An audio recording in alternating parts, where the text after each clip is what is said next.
Welcome. I'm a little blurry. I'm sorry about that. I'm trying to fix the camera, but it's not working too well. So, welcome. This is bad. Welcome tonight. We're back, and welcome to the Seekers Chronicles Paranormal Historians. This I'm going to be a little blurry tonight. I don't understand why, but we're going to try to get through this anyway. I'm by myself tonight. Jennie is under the weather, and Kimm is at work. So, of course, tonight is the night I gotta go blurry. It is what it is. What are you gonna do? So, I got a great guest, a great group of people coming on tonight, and I just want to show you a clip from one of their things. And here, I'm going to see if I could get this going. It's not a good night for me here. Okay, here we go.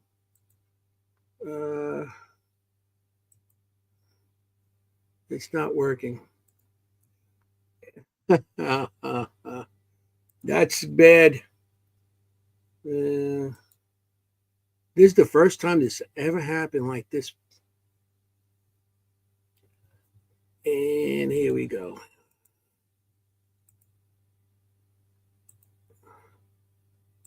You guys are probably thinking, oh, I'm professional he is. Oh, the wrong thing. I'm not having a good night, guys. So we try this again. This is a trailer from the final trailer from one of the things. What is the purpose of life? Give a fuck. I don't give a fuck. Did you hear that?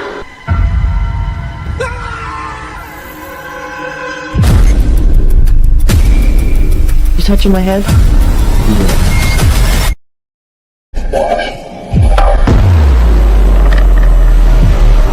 He will run at people.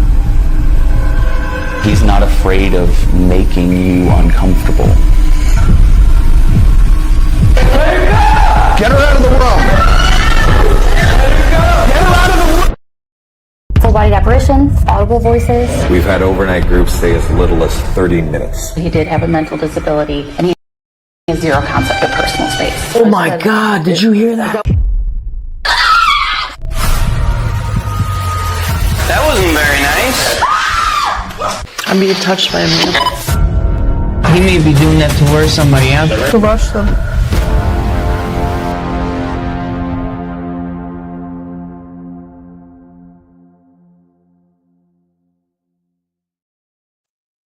It's our new guest for tonight, East Coast Spirit Chases, and I'm going to bring them in. Okay, here they come. Hey, guys. Hi, how are you? Yeah, I'm sorry about this with my camera. It happened at a bad time. So, As long as I come out clear, it should be good. yeah, as long as you guys all come out clear. I just look like this. I just put myself on. Yeah, I'm concerned for my fans. So.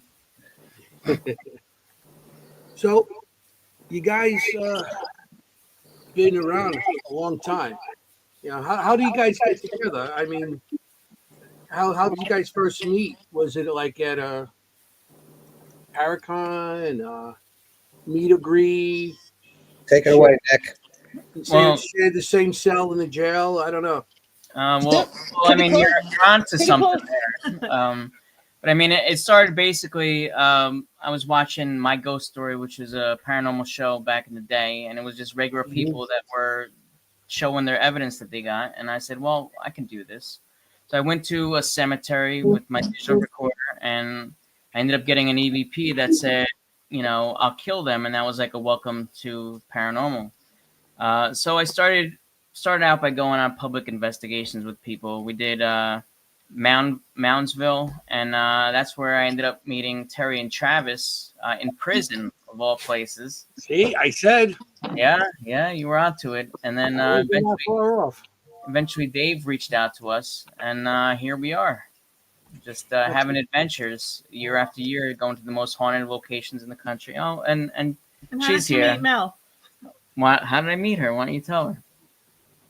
Nick and I actually met in 2001 at a karaoke bar. Very pre-paranormal days. I was a karaoke rock star.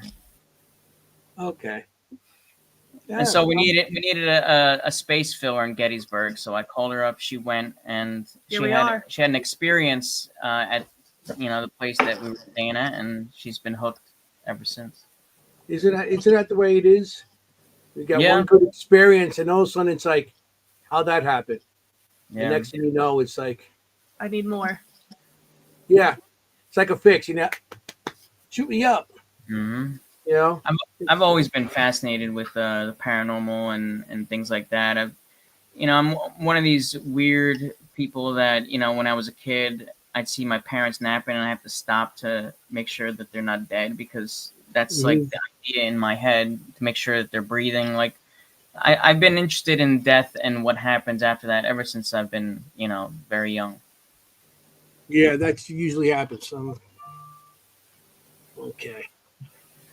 I'm trying to fix this camera. It's not happening. So, yeah, I know how that feels, because my wife is like, so I do my genealogy and I do my paranormal stuff.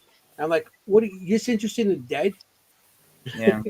You do your genealogy. All you do is looking up your ancestors that passed already. So, you know, so I'm gonna basic question you guys, and how do you guys get involved? Actually, well, we know how Melissa did, how she got involved, but how did you all get involved? Because experiences and stuff. Dave?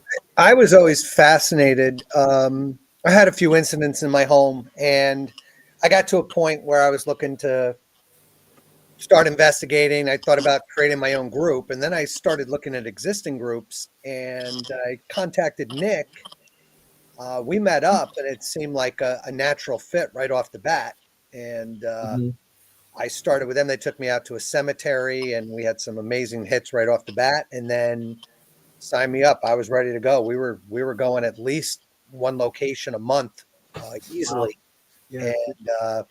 And here we are all these years later. I think I've been in 40 states and investigated plenty. We're New Jersey based and Virginia based, but I've only done 10 investigations in New Jersey. I've done more in New York and Pennsylvania and Ohio and Indiana, and we're all over the place.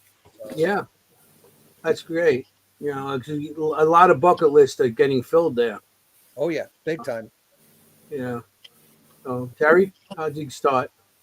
Well, we started when Travis was 14. He watched all the ghost shows, and he said he wanted to go on a ghost hunt.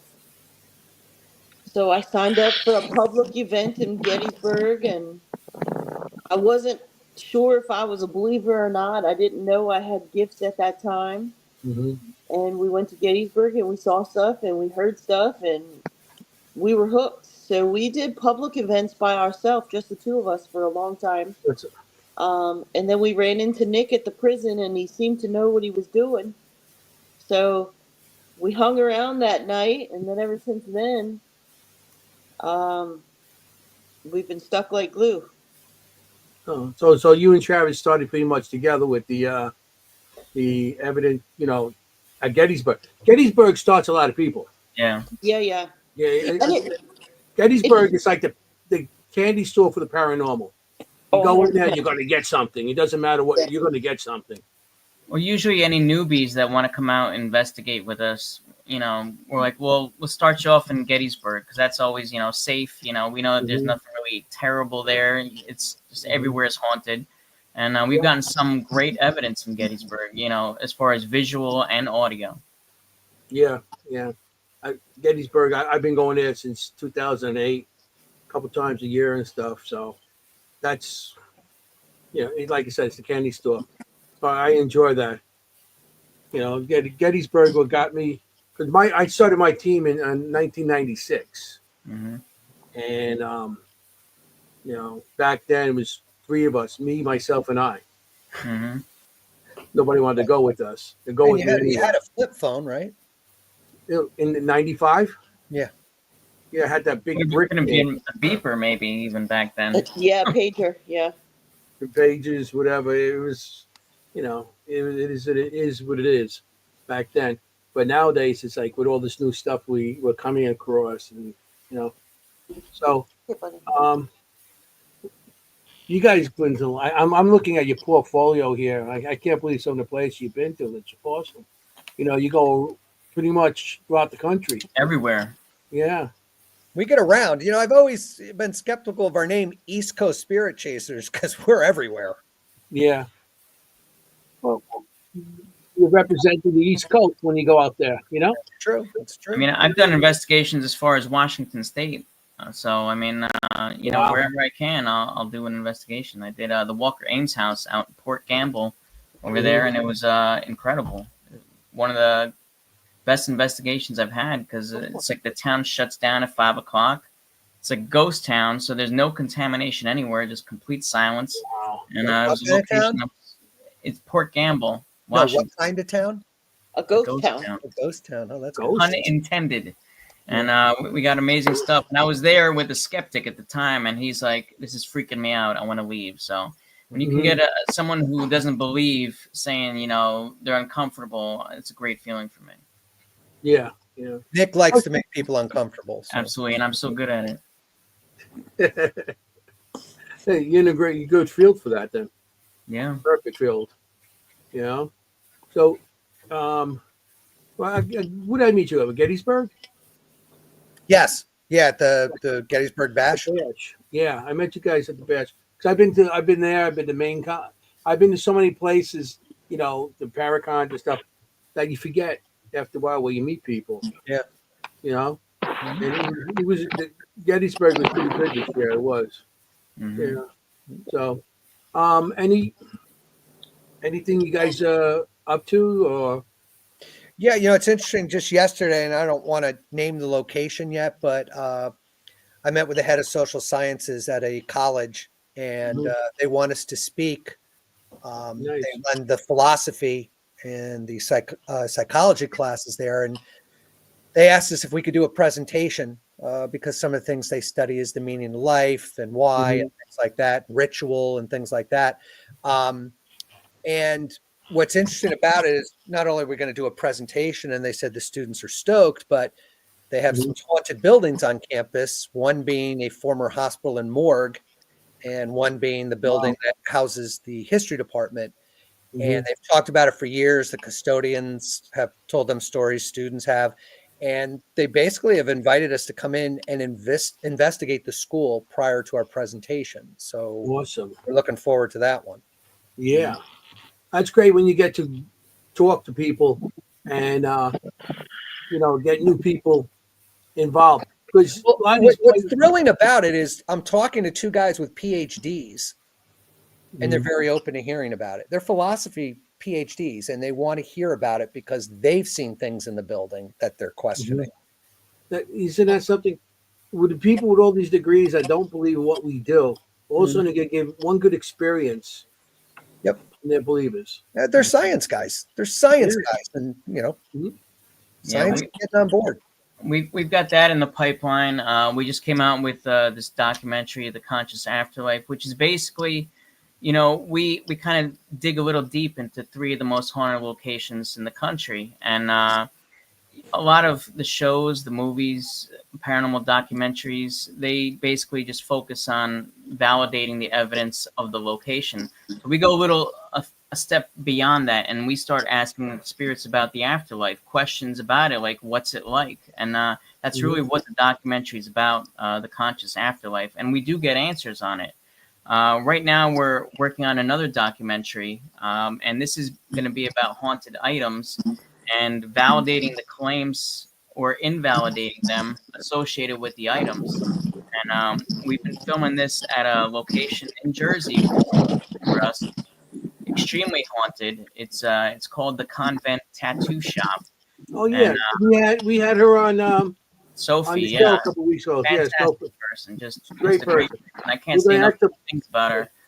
And she's been very, very good to us as far as allowing us to do what we need to do to film things. And she's got over 3,000 haunted items there. Yeah, and there's specific ones that we are sitting down doing one-on-ones with, and it's just so fascinating the type of different personalities that we're encountering and the different conversations that we're having. It's just completely different from one item to another. We've got stuff threatening us, we have stuff joking with us, and we have stuff where they're basically we actually confirm a mystery that was there. They had an item that was knocked over, and it was a mystery who did it. And it is almost like a crime scene or a crime movie in this, because we're asking spirits to spill the tea on who knocked over this giant voodoo statue. And a lot of that is like a backstory in the documentary. Awesome. Yeah, we're gonna. She wants us to do one of our podcasts from there, so we might be doing it right from her location. Yeah, extremely haunted, and there's some great personalities there, some great items, and it's one of my most favorite locations to go to. Like I said, I've been hearing about that place for a while now, and yeah, so we're definitely going to be doing a podcast there in the future. When we have to just get a date set up, because we're a Tuesday night podcast, so she's down in South Jersey, I'm in Queens, so it's a little distance, for me. Oh, lucky you. Nick's a Mets fan. I know we were talking about that. Oh, God, I'm glad I wasn't on. I mean, I'm sorry. Well, I really don't, like I told him, they're New York teams. I don't care. I really don't follow any sports. Too busy with the paranormal. I tell Nick all the time, you're going to need the paranormal for the Mets to win, so that works out. Yeah, we'll need some supernatural event to happen. You got a shaman on your team. Why'd you get some positive energy? Yeah, well, that would be Terry. She's the one that's got the X-Men abilities. We always tease her that they're going to come recruit her to go out with Wolverine and Cyclops and all of them and save the world. Yeah, Terry doesn't much care for baseball. Yeah, they're still in some positive energy. If you could get the Mets to win, by giving them positive energy, I make a lot of people believers, I can tell you. Yeah. Not only believers, people are going to come. They're going to flock to you. Yeah. Well, one of the values with Terry is the fact that she can take care of any type of situation. Whether it's something dark or mischievous. There's times that I've had a couple things going on in my house that try to get rid of it, and it's a little stubborn, does not want to go, and then Terry's got to put the foot down, and saves the day. She saves the day, and evicts any spirits that need to go.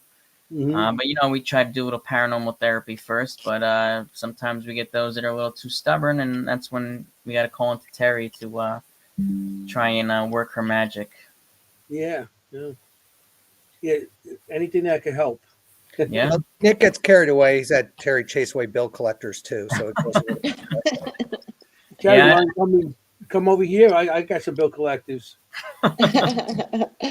Yeah, we had a spirit follow us from Brinton Lodge. I think it was Douglasville, Pennsylvania. Yes. There was something there that was threatening us.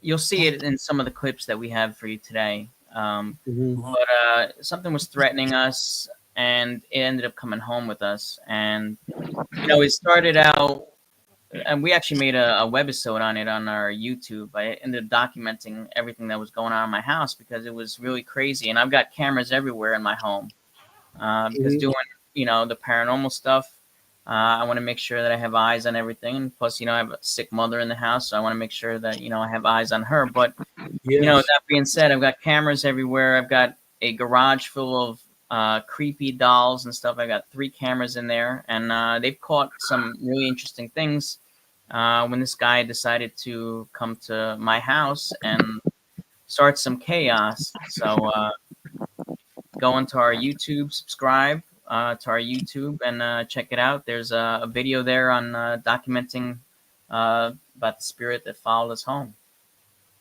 Yeah, like we definitely put the YouTube out there. Like I said, I'm going to show your page on today. So, I mean, do you do anything to try to prevent things following you home, or is any ritual, or a lot of people just burn stage and say, okay, and that's it, and they go home. I mean, we do. We say prayers. I try to make sure everybody's clear before we leave. Mm-hmm. The We thing do is, find roadkill on the road there, and we'll take the blood of the animal and put it all over ourselves. And That's good. how That's it- good. no, we do find stuff like when spirits follow us home, they might not be with us immediately when we leave, or Uh-huh. they could hide themselves from us. You know, we can only see them if they want us to see them. That's for sure. So, I think all of us have dealt with some sort of spirits following us home.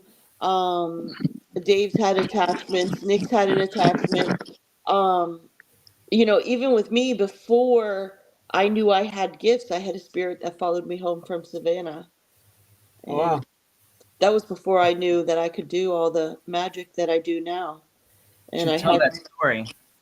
yeah. So we went to what was it? Sorrel Weed House and Thoreau Weed House. It is a very old plantation type home. And there's a story they tell of a slave girl. I'd say she was 15 or 16. Her name is Molly. And when we were there, it was kind of a public investigation because we couldn't get a private. And I just connected with Molly. And she felt safe with me. But the story goes that she committed suicide is the thought. But now that we figured it out, it wasn't suicide at all. She was having not I. They called it back then having an affair with the master of the house. Um, in my opinion, she was being sexually abused by the master of the house, and the woman of the house caught them in the act and jumped to her death. And then Molly was killed shortly thereafter. Yeah. Um, They really didn't have a choice back then. Yeah. So Molly followed me home and she scratched me a couple times and she actually pushed me off of my porch steps, which caused a broken ankle. Tell about the Um, ring video. yeah, we have it on Ring video where I was pushed down the steps, Oh, and wow. we have an EVP saying I'm just a kid at the same time. And when that happened, it's because I was working with a shaman and a medium to because I didn't know who it was at that point. So I was working with a shaman and a medium to get rid of whatever was at our house. So, but there's also a YouTube video on that. There is about I think it's a 12-minute video on YouTube about the Molly situation. It was on Southern Comfort, I think the episode was called. So, yeah. So Molly left me several scratches during that week and a broken ankle. And it And wasn't for- anything malicious. She was scratching at Terry because she didn't know if Terry was real or not. Yeah, she was trying You to know, figure out if I was. where Oh, TV he shows was, will yeah, tell you, confessing it. you know, Yeah, yeah. TV will tell you this is a demonic attack, and that wasn't the case at all. And even her pushing me, it wasn't demonic. It wasn't like she wasn't trying to hurt me. She Hmm. was trying to get my attention. Yeah. So, That's the whole thing. Everybody thinks because we get scratched and pushed or whatever we might get, it's not always because of something bad. It's because, like you said, to try and get your attention. Yeah. I tell people all the time, unless they're pushing you down the stairs or setting your stove on fire, they're just getting your attention. Yeah. Nothing to worry about. Well, there's times where Terry's had like burning sensations and stuff like that, or nausea, and a lot of times the energy could be overwhelming for her, or it could be a spirit that's showing her what they experienced. Mhm. So it's not necessarily anything malicious. You do have a clip of her. You're telling her to has to get out. I'm not sure which one the clips it was. I think that was in the trailer. That's a trailer. That's Edinburgh The other Manor. one. Okay. Yeah, she got beat up pretty good in the documentary. Yeah. At a few locations. Mhm. Yeah, that was particularly Edinburgh Manor in Iowa. Yeah, that was a rough trip that week. Yeah, because one of the days she's also spitting up blood at Malvern Manor and getting pains and all sorts of stuff. Yeah. That is not good when you're spitting up blood. No, Yeah. That's But that's happened to again, her twice. it was not a demonic entity. It was just something trying to get my attention, teach me a lesson, you know. yeah. So you mean did you go to the doctor for that and see maybe there's something else besides that, or? No, I mean because I go to the stomach doctor regularly anyway, because I have had an issue that has to be tested every year. Mhm. Which has nothing to do with the paranormal. But no, it was just something that was very quick and very after the In the investigation. I never moment. had a, Yeah, what's that? it was in the moment. It was in the Yeah, it was moment. in the moment. After the investigation, I didn't continue to have problems. It was just once and done. Um, there was just a spirit at that location that was didn't like me figuring out as much as I was figuring out. Mhm. As mediums do, so we know a lot of things that they don't want people to know. And a lot of what we do is we call it paranormal therapy. So we got to remember, even in death, if people are traumatized or people go through a traumatic death, sometimes they just need therapy or they just need help. They just need to know it's okay. They Mhm. just need to know that, you know, they're okay and God is forgiving, whichever God you believe in. Yeah. So, That's true.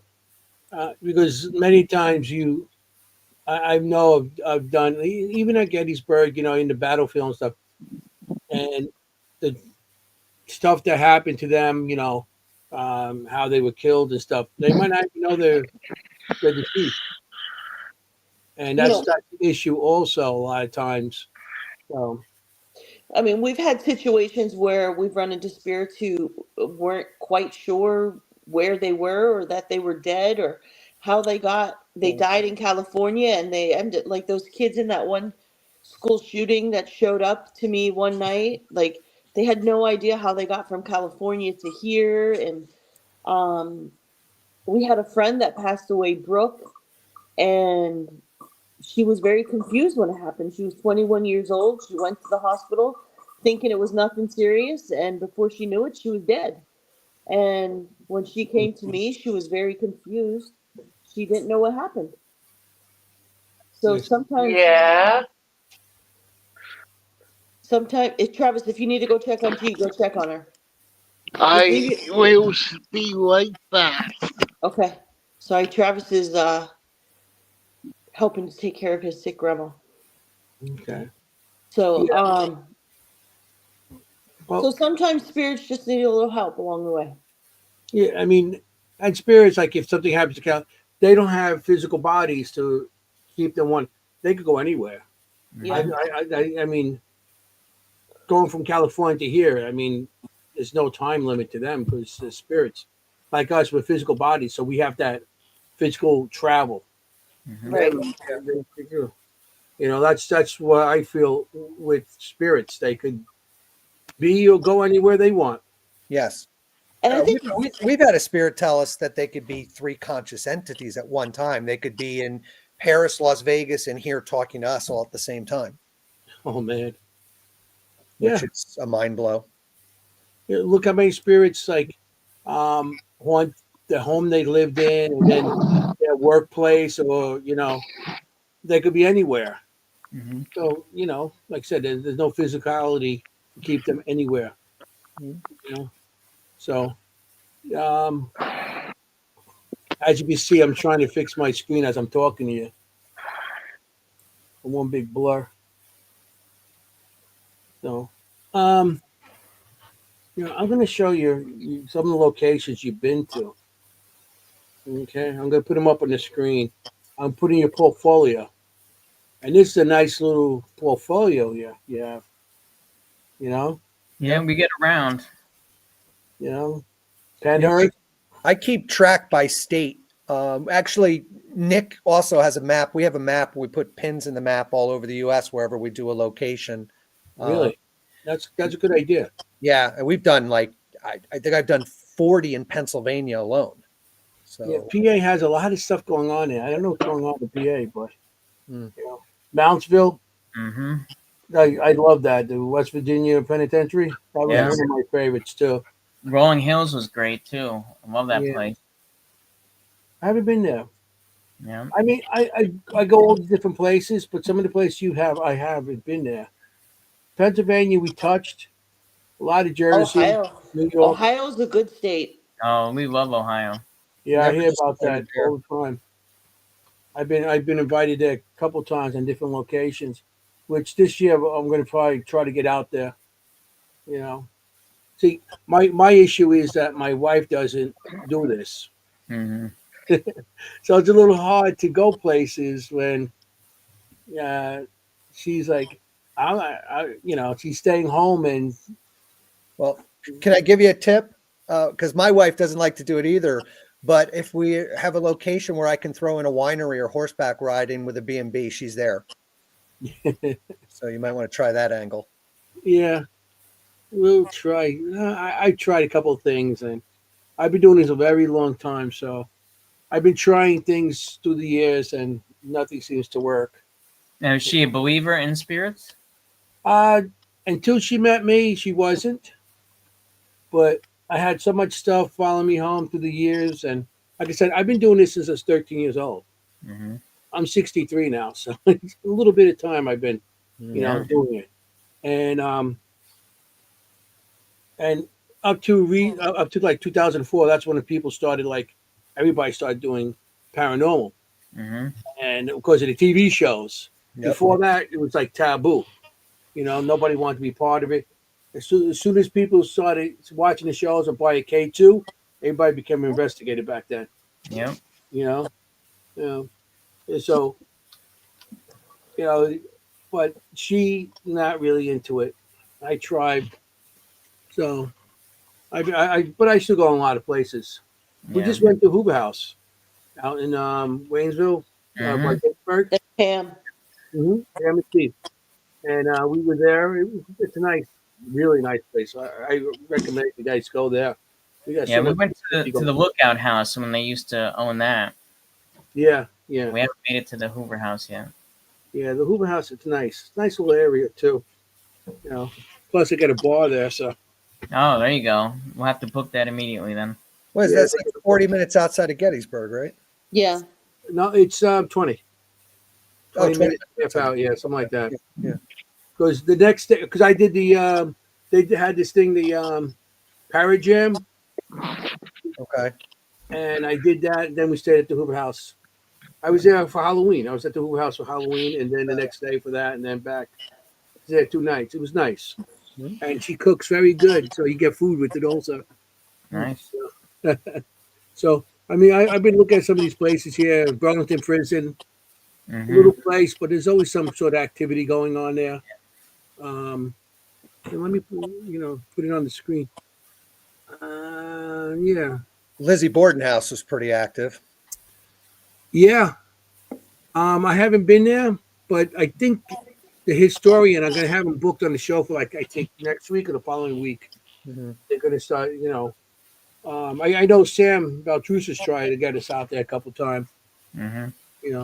Knickerbocker Hotel. That Yeah. was good. That's a good one. Yeah. When I heard they were starting to investigate there, of course I booked it right away. And We've been there twice or 2 or 3 times, huh?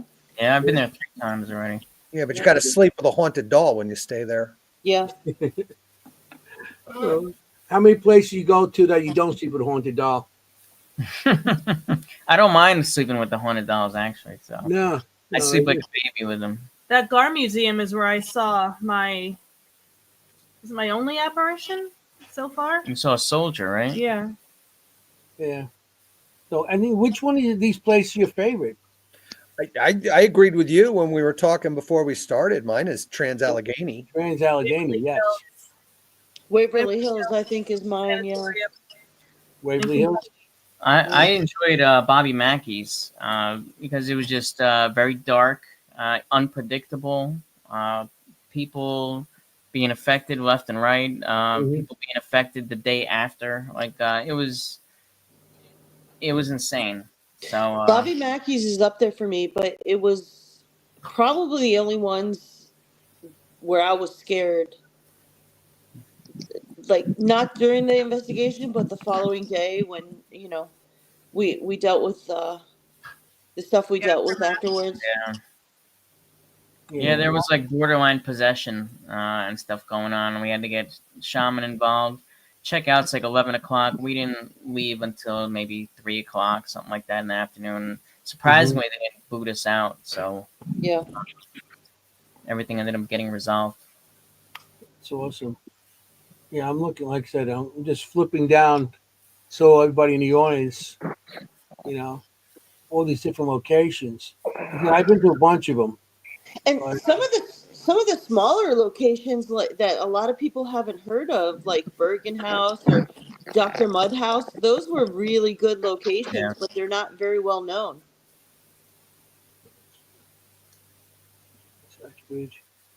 Dr. Mudhouse was really fascinating. We had cameras inside the location. I don't know if you're aware of the whole Dr. Mud thing. This was when, after John Wilkes Booth had assassinated Lincoln, he ended up fleeing and he ended up, hurting his leg, and he went to Dr. Mud's house. And so we had cameras inside the building, but we were outside in the barn area. And what the cameras on the inside caught was actually a conversation back and forth between Dr. Mudd and John Wilkes Booth. It basically validated the fact that they were aware that he was wanted, and what he was there, after what he did. And part of the conversation too was Mudd and his wife arguing. She wanted him out of the house, and yes, it's incredible footage. Oh wow! And she was arguing to tell him to get out of the house. Yeah, she wanted him out. And, the theory is that Dr. Mudd did not tell Union troops that he was at the house when he was near town because he was afraid they'd surround the house and start shooting, and his family was in the house. So he kept his mouth shut. He actually did jail time for it afterwards. Oh, really? But they have slave quarters on the property. They had the old tobacco barns where they would hang and dry the tobacco in the back. And that place, we stepped out of the car and it started immediately. Mm-hmm. Here we go. You got people in the audience. People in the audience, if I don't stay on top of you, I'm trying to get as much as done here, but it's. Kevin's my coworker. He went out to Gettysburg with us one time for some adventures, and Charles Mansion was another great location in New Jersey. But his wife ended up getting affected on Suicide Bridge, or Eisenhower Bridge is what it's normally known, and started going over the bridge and started choking. So we brought her back to the other side, and then she was okay. She ended up having marks on her back. And, we were there with an SLS camera, and we ended up catching, it looked like someone dangling from the top of the bridge, and that kind of fed into the whole lore of people hanging themselves on that bridge. Well, previously at that bridge, when Aaron and Malia were on the team, remember we got that photo on our page. It's on the web page. It's on the web page. The photo, it looks like a soldier on a horse with its front legs up. Yeah. Oh, really? That was like taken, a skeleton of it. Like Yeah, if you that go was into if you have the access to the page, if you want to go into our gallery, you'll see the photo if you want to bring that up. Yeah, there's some good photos in our gallery. So that one is from Suicide Bridge also. And we were out at we've gone to Suicide Bridge quite often. Remember one time we were out there, we heard that howling and stuff. Oh yeah. I can't make it any bigger. This one right over here that at the end that had the circle, the yellow circle around it. Mm-hmm. This one here. Yeah, Yep, that's it. It looks like a soldier on a horse, and that was taken at Suicide Bridge. I'm not sure if Aaron or Malia took that one. Oh wow! Yeah. And then Yeah. there's some other photos that are good. There's the picture of the demon we got on at Red Boiling Springs. Yeah, at Thomas House. Thomas House, yeah. So I'd mentioned my coworker and his wife. Right there, those two photos of the back. That was some marks that were on his wife's back. The two middle Oh, photos. wow. Jump over. This one over here on the end, on the bottom, on the end, that was taken at Point Which one? Lookout This in side or Maryland. this side? Right there. This one? That was taken at Point Lookout in Maryland. That was, I felt like we were being watched. We were kind of, it was like, it's like Wow. it's a campground. So we were staying in cabins and we were just sitting at the picnic tables and I felt like we were being watched. So we all started taking pictures of the woods and we got that picture. Yeah, you can see the guy standing there with the head, the shoulders. Yeah. And it looks like he has like He's actually holding a staff. Yeah. Now, Point Lookout, I believe there's some American Indian history there. And also the area was used as a prisoner of war camp. The Civil War came through there.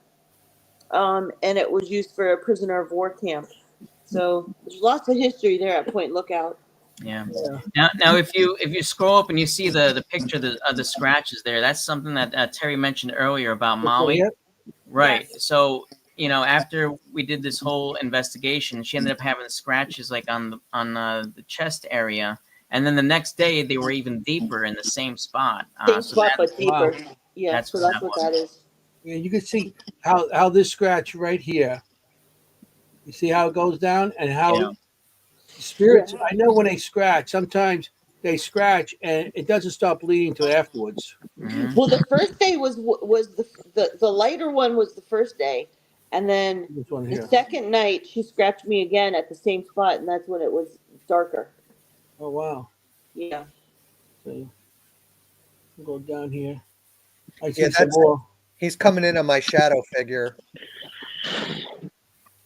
Yeah, I see. Look at the handprint on the neck. That was a client. Oh yeah. Yeah, You can see, and you can see the fingers. One, yeah, there two, was something three. nasty there. Those three photos are of the same person, and there was something nasty that was biting her, which are those two photos to the left, and then This one the and this handprint. one. She woke up being choked by something and left the handprint. Oh wow. You can see like a thumb, and you can see like the whole thing there. Yeah, That's crazy. Now there where you stop, if you stop there, that's a shadow figure I wound up getting at the Bergen House. Bergen House. Now, Yeah. I talk about 3 points of contact. At the same time, we had put a music box in that room named at the portal that the owner had told us about. This one, this one, this one. Yeah. Now that music box started playing on its own while we were in the other room. So half of us ran into the room where the music box was playing. I started snapping the pictures where you get all those orbs, and then I get the shadow right in front of my camera. And I had taken like 50 pictures in 20 seconds. And then you just had the one with the shadow in front of the camera, and then it's gone in the next picture. But as I'm taking those pictures and the music box is going off, Travis starts yelling in the other room because he's been touched for the first time. So half of us are running back into the other room that we had originally come from. So we had a lot going on in a matter of seconds. Yeah, you can see that black mass that Dave caught, and it's interesting because it's such a dark photo, but you can still see the blue of the wall peeking through there. This one here. Yeah. Oh, you can see like a kind of like a shape of a head right here. Yeah, head and shoulders. Yeah. Yeah, this was an entity where you had to announce that you were going to come up there. Otherwise, throw something stuff at you. would happen. Yeah, We ended up getting an EVP that said, "My name is Hell." Yeah. Really? Yep. That's interesting. Mr. Oh, I can't remember his name now. I don't know. It's a great location though. This one here, is that the? I can see a face right in here. That's the demon in Red Boiling Springs, Tennessee, at Thomas House. Right there. Terry You can caught see that. it comes down this way, and you can see the long face. You can see the eyes. It's almost like a goat skull. Now this one here too. Yeah. It was at this This was one of our road trips when we first started taking road trips. It was just Mel, Nick, me, and Travis. And Mel and Nick went upstairs because we never go anywhere alone. Typically, if we're not familiar with the place and we don't know what's there. Mel and Nick went upstairs, I believe, to get batteries. And Travis and I stayed down in the lobby again and again. I felt like I was being watched, so I just started snapping around at random pictures. And that's what the shaman at the time confirmed that was a demon. Yeah, we tried to recreate the photo. We couldn't. It was like, we took 100 photos, and then just in this one was this one entity staring back at us. This one over here on the left, that's from Asheville, North Carolina. Mel took This that one right here? picture. Yeah, it's a Klans member it looks like a Klans member. in the reflection. It does. You can see the eyes where it's cut out. Yeah. And you could see like the sheet of the head. We didn't know that there was Klan activity in that area. This was in Asheville, North Carolina. It was very prominent. Yeah, it was Asheville, North Carolina. Very prominent for the Klan. Yeah. Back in the day. Now the middle photo is this was taken at Balladary Inn. That's Eric. This is actually Eric, which is one of Travis's spirits that follow him around. This was one that he met him in high school. Terry, if you want to tell the story. Yeah, so Travis went to high school out in Maryland, and after high school, he kind of went to it was like an extension of high school, so it was in a different high school. And he started seeing two spirits in the cafeteria. And we didn't know their names at first. We just knew they were in soccer uniforms. And so I started doing some research because he kept talking about these spirits. And eventually the spirits noticed that Travis could see them. And they would walk him to the bus, and he, instead of just seeing him in the cafeteria, they would walk him to the bus, and then when he was sick, they would show up at our house or whatever. But then I started doing some research, and I put it on the community Facebook page if anyone knew of two kids at that high school that had been killed. And people responded to it. They told me their names. And then it was a car accident that happened in 1995, April 29th, 1995 to be exact. We went to the high school, and I pulled out the yearbook, and I covered up the names, and Travis was able to pick them out just based off of their pictures with their names covered up. So we did confirm who it was. We found where the accident was. We found one of their graves, and we've gone to their graves and paid our respects. And one of them was also named Travis, and the other one is Eric. The spirit Travis, very quickly crossed over after we started, helping some other spirits cross over. Travis chose to cross over, and Eric has stuck around. He doesn't come out as much anymore since we taught him to go see his family, and that he can see his family in their dreams. He doesn't come out as much, but whenever we're going to a location that might be a little bit scarier or we might need a little bit of extra protection, he always shows up for us.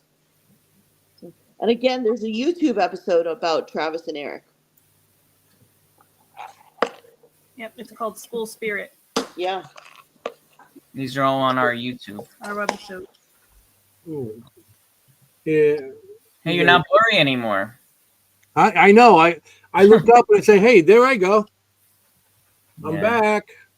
So these are some physical things that have happened. You can see the pentagram burnt into the skin on the one. Bite marks, all kinds of burns. Yeah, look at the burns. There's the pentagram, that one. Yeah. It's crazy how, these things happen. And it's funny because I know I had stuff in the past, and then like the next day, it's not even there no more. Mm-hmm. Some more stuff here. On the stairs. Yeah, I see this. On the stairs, that's Edgewood Plantation, isn't it? Grand Old Lady. Oh. Yeah, I can't see the writing. Yeah, I know. It's kind of small. I'm watching. I have two monitors, so I'm looking at your thing on the big monitor next to me, so I can see it because you can't see it on that. That's the location where it was during COVID. So we had this whole giant place all to ourselves, and it was It was a huge hotel. Yeah. Yeah. Oh, this happened at the Conjuring. Yeah. Oh yeah, that stuff That there was the happened. basement. Yeah, we've done The Conjuring twice. So Mhm. Yeah. I've been there before everything. Yeah. Names on the wall. We've done 2 locations. One was The Conjuring. We've done 2 locations that Nick Groff had investigated the night before us. Oh, really? Yeah. Yeah, we actually ran into Nick Roth at the Conjuring house. Did you? Mm-hmm. Yeah. He was leaving as we were coming in. He's a nice guy. I met him up in Niagara Falls for his premiere of Death Walker. Mm-hmm. So him and Tess are very nice people. Yeah. It's not what you. There's some more scratches and other. What the hell is this? Yeah. That's Wow. what happens when you when you have abilities and you invite spirits to come to your house. It's never a good idea, especially if they're from locations where there's known bad things. Well, it's. I mean, it is bad to invite anything to your house. Yeah, You know, I it's agree. something you don't want. It's like Yeah, I opening mean, I your got doors and telling relatives me coming over for Thanksgiving. who's coming over. I got relatives coming for Thanksgiving. You always wonder about who you invite to your house. Yeah, I'm my in-laws coming, so I know about that. Yeah. No. So, So that where your cursor is over there on to the right, that's from the Hinsdale house. Now this is a location that it I calls love out. Hinsdale. It's funny because I recently had a dream of this 2 days ago about the Hinsdale house and being in there, and I had this dream, and it's not the first dream. It's the only location I keep having dreams about, and I had this dream that I'm there. I'm going to be investigating it alone, and I went into the bathroom, go to the bathroom. And next thing I know, I'm outside. There's landscapers there, and I'm like, "Wait a minute, you guys have to go because I'm investigating here." And it's the following day, and I have like no recollection of what happened, and that was my dream. But other dreams I've had, the place calls me back there. I've been there multiple times. In this photo here, there was something that was a little insidious. We were getting some interesting messaging.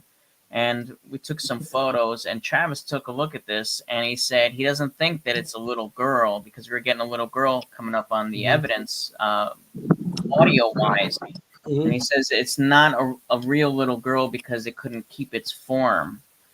So I thought that was pretty interesting. Mm-hmm. The Hinsdale house. At the bottom of the staircase, there's a drawing. Yeah. That's my drawing. Oh, very Yeah, nice. I do that. I seen the spirit I seen her on the stairs.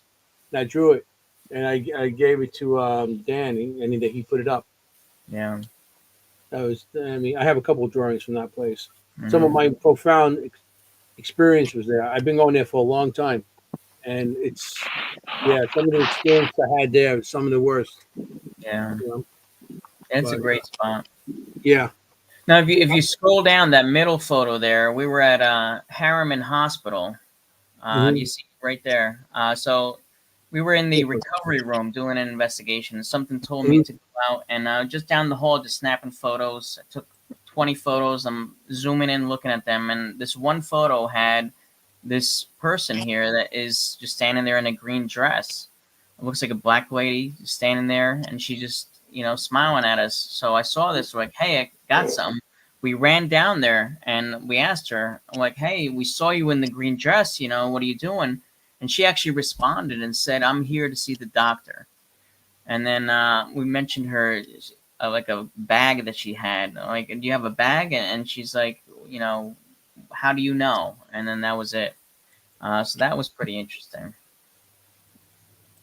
Yeah, I mean, green dress could have been like Scrubs. I don't know. It almost looks like an evening gown type. Yeah, it almost looks like it's cut off at the shoulders. Yeah. Oh, you right here. Yeah. Oh, all right. Yes. Oh, that's interesting. Okay. Here's some more. I mean, you guys good stuff in this gallery. Yeah. And it's interesting because like all the like anomalies and stuff, Travis has been able to validate them and tell us who he sees in the photo. So typically orbs and stuff like that, I really won't put too much stock into it unless we have other types of evidence going on at the same time. Maybe other devices going on, audio stuff that's validating things, Travis seeing it. That's all things that we consider before we put in something like that. Yeah, this is interesting. Yeah, it's good stuff in your gallery.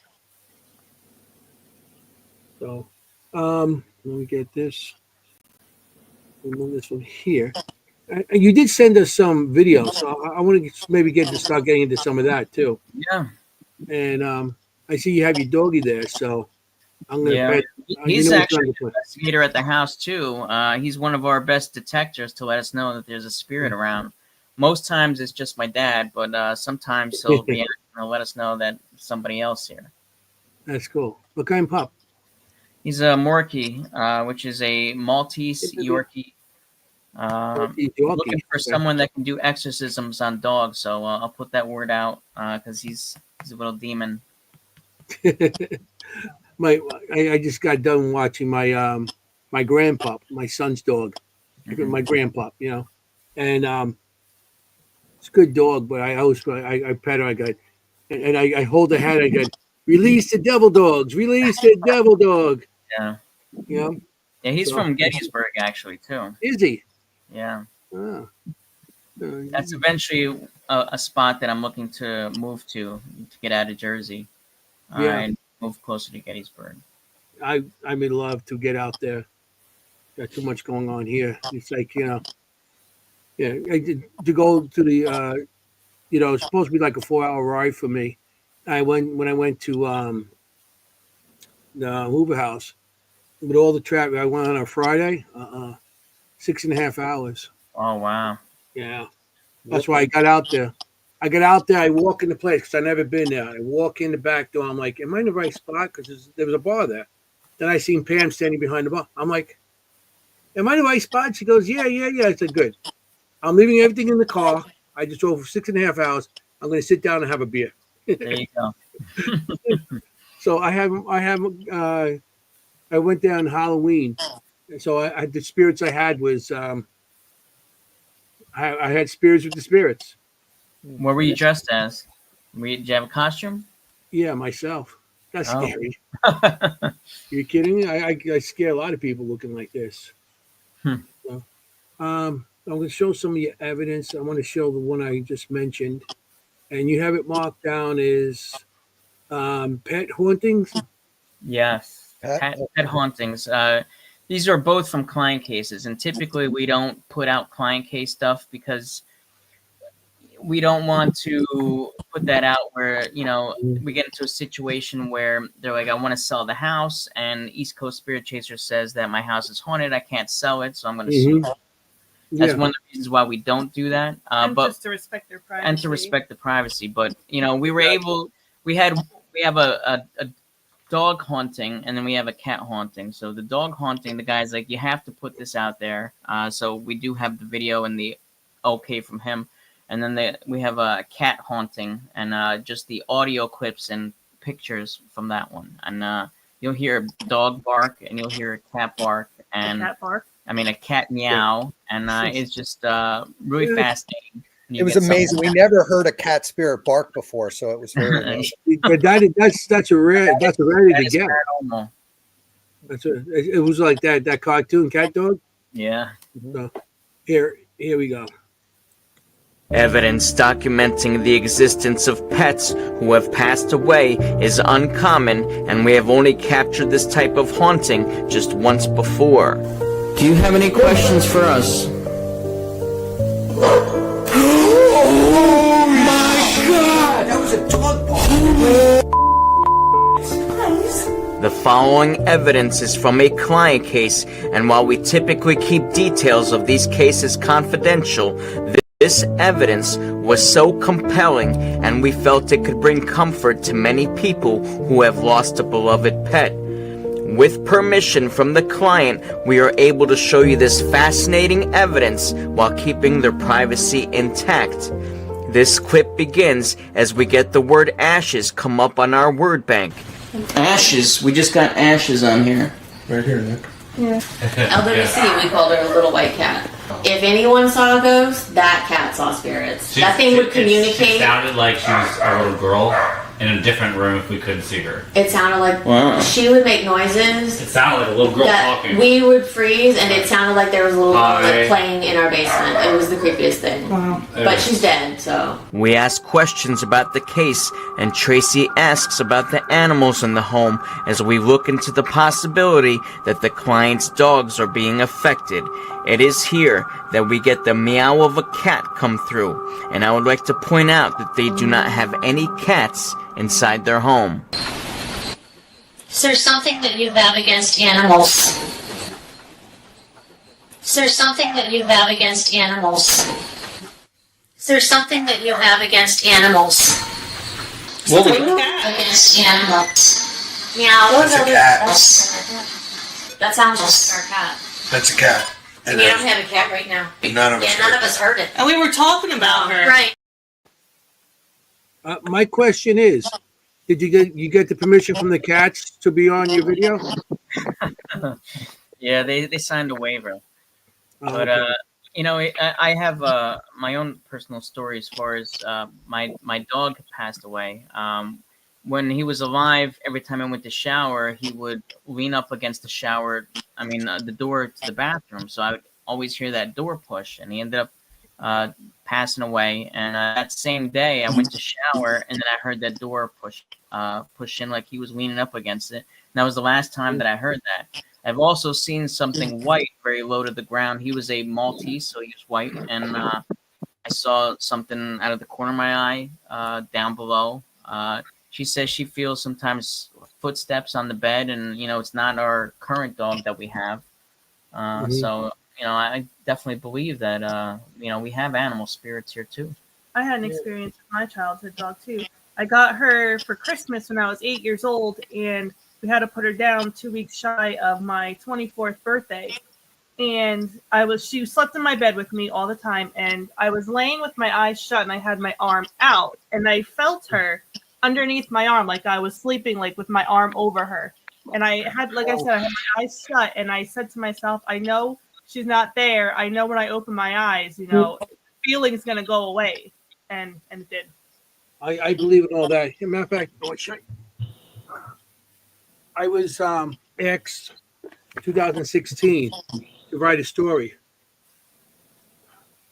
for the pets. Oh, wow. I don't know if you can see it. It's kind of it's called Tales of the Other Side, and Tales is TAILS. Paranormal and the pets, and the paranormal pets. So I wrote a story about my dog Cookie that when I was a kid, that I got her when I was like 2 years old. She lives into 18 years. So, I believe in all that. And this is a pretty cool book. If anybody wants to get that book, but I believe in all that. Animals, I've seen them, and I've drawn spirits of animals also. So, yeah, that's interesting how they, they come up. Yeah, and as far as the dog one, he had a bunch of different things going on at the house, but one of the things he did mention was the dog was sick, and they had to get him to the house, and they put him down in that room at that exact spot. And he said he felt the dog come up and rub against his leg. And then we ended up catching that for him, and his mind was like blown. Yeah. I think it's definitely comforting for anybody who's had a pet and lost one to know, hey, they're here. Oh yeah, they're definitely here. They come back. I forget the location we were at, but remember we were at a location, and Travis was sitting at a table, and he just started randomly petting something. Haldeman Mansion. Yeah. And he was petting a dog that only he could see. Yeah. Haldeman Mansion, yes. I've seen a black dog there one time. It was like on the first floor going down the stairs to the basement. Mm. Yeah, Helderman Mansion has a lot of stuff. Summer Mansion also, I have a couple of stuff. I seen a dog and a cat there. Knickerbocker's got a ghost cat there too. Yeah, I haven't seen that, but I've been there once. Peggy, she was so nice to us and everything. Yeah, she's a good person. I know she still own it. Peggy, I think so. Peggy Knickerbocker. Mm-hmm. Let me see what else we got here. I'm trying to see if anybody has any questions. Once didn't think people. Oh yeah. And she didn't think people would come back as an animal. I don't know. Well, I think it's a really fascinating topic. I mean, we've been able to document cats, dogs. I mean, how far deep does this go? Does it extend to animals that have that relationship with a human? Does it go to horses as well? Does it extend to bugs and, things that we don't really consider? Yeah. I mean, who knows how far this goes? I know there are religions think that you can't come back as an insect, and they won't kill them. Yeah. Because of that. Well, it must suck to come back as a mosquito. Yeah. Especially my house. We've got the tennis racket. We'll electrocute. The zit, zit, zit. Yep. Yeah. So, let me see. I'm going to play another. What time is it? I want to make sure I get everything in before the time runs out because it goes by quick. Mm-hmm. Yeah. So I have one more client. Okay. Yes, this was a client in New Jersey. This was someone that we helped a few years ago with the haunting. There was something in her closet that was scaring her boys. At the time, she had two, and they didn't want to sleep in there. We ended up clearing that up. A few years later, she, was engaged, and her fiance ended up passing away. So she was left with 3 kids, and she was having signs that something was going on, and she asked us to come and try and make contact with him. And this was one of these rare opportunities where everything worked out, the stars aligned. He gave us so much content. She was able to validate voice. He was able to name all 3 of his children. He ended up disciplining his one son who was acting up when they were trying to make contact. And it was just back and forth. And there was even a point where, he was running low on energy, and he said, I have to charge up.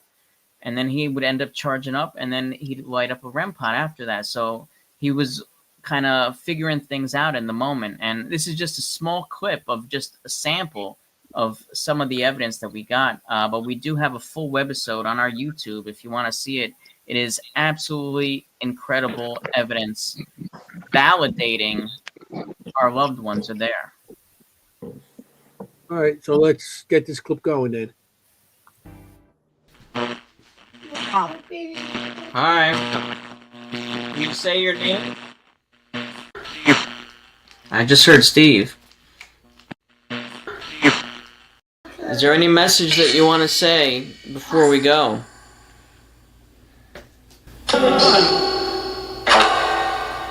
I love you! Oh my god, did you hear that? I love you too! I was waiting for that!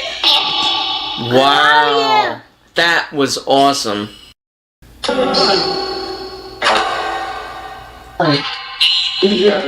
He always calls me babe and yells, babe. He always Babe! Okay.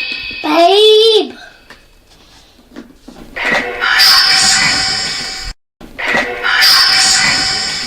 Can you name your boys in order? I heard Nicholas. I heard Nicholas too. Say their names. Vincent.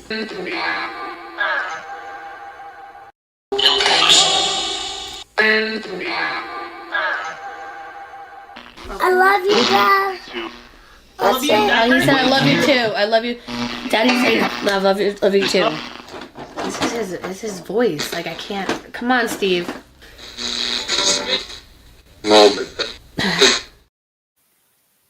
Wow. Yeah, and there's more. If you watch the video, that's just the tip of the iceberg with the type of evidence that we got. It was incredible. That Definitely is an experience that I'll never forget, and the client is never going to forget that either. no, and I gave the kids. Yeah, How old were the kids? I'm bad with ages. I think they're like 14, 11, and 3, or somewhere around there.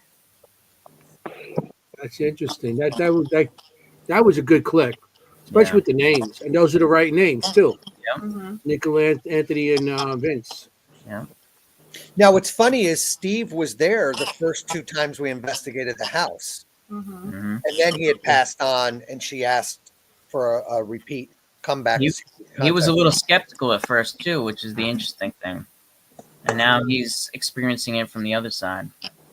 So okay, well that's interesting because he probably was kind of like a believer, but like most people, they believe, but they feel that they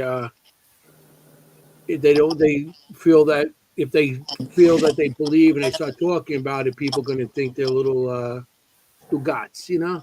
Yeah. Well, when we were there, we had Travis on FaceTime because I wanted to see if he would see him. He did see him, and we had him describe what he was wearing, and he said he was wearing like a blue shirt, and he was a Mets fan. He was buried in a Mets jersey, so he's wearing a blue jersey, and he was able to. You were happy for that. Yeah, oh yeah.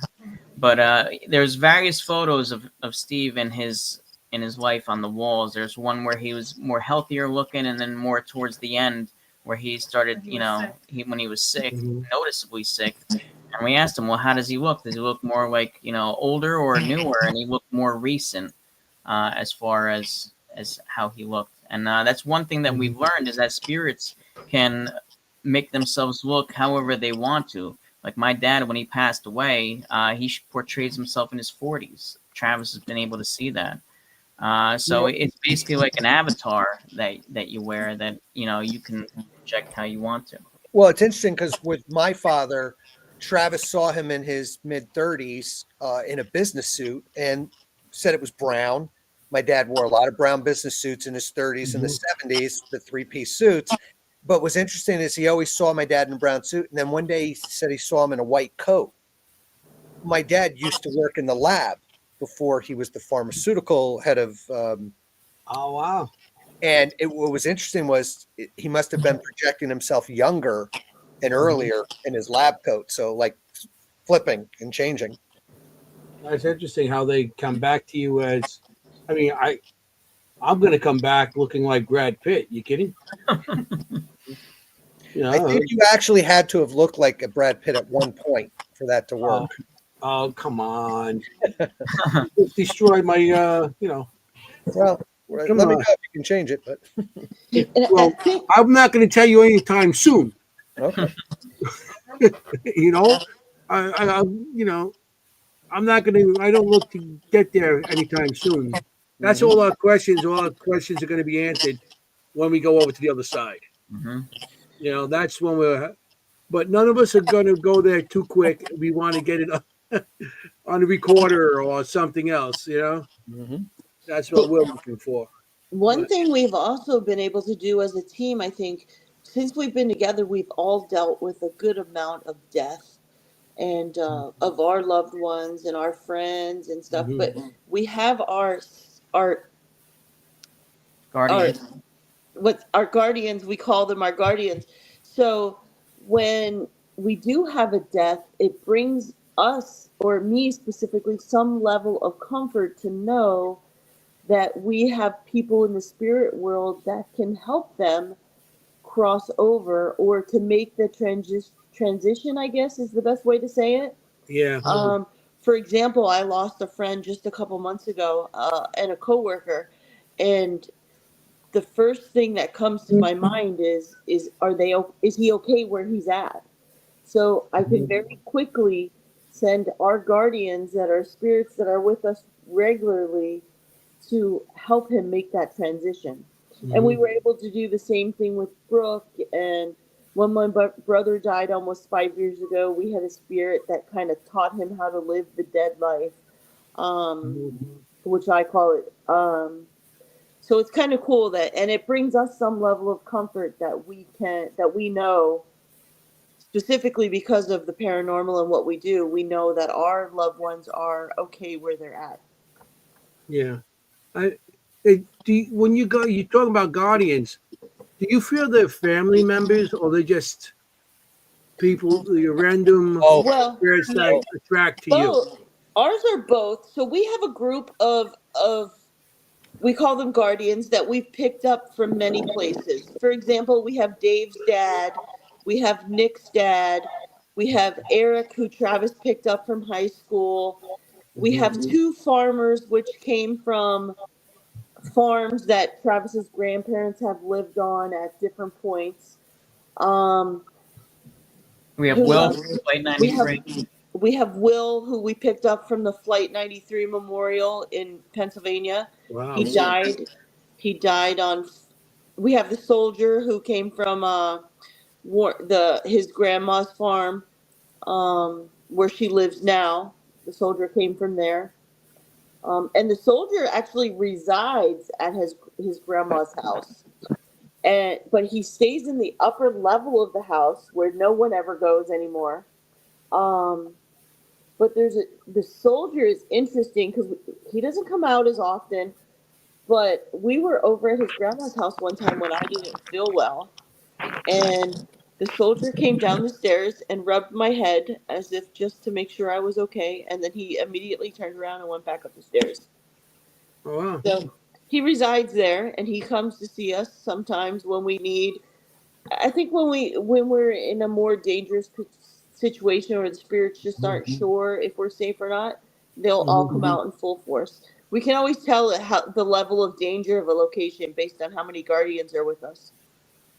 See, I got feel my guardian is my Sicilian mother, and anybody messes with me, they got to deal with the slipper or the wooden spoon. Yeah. Yeah.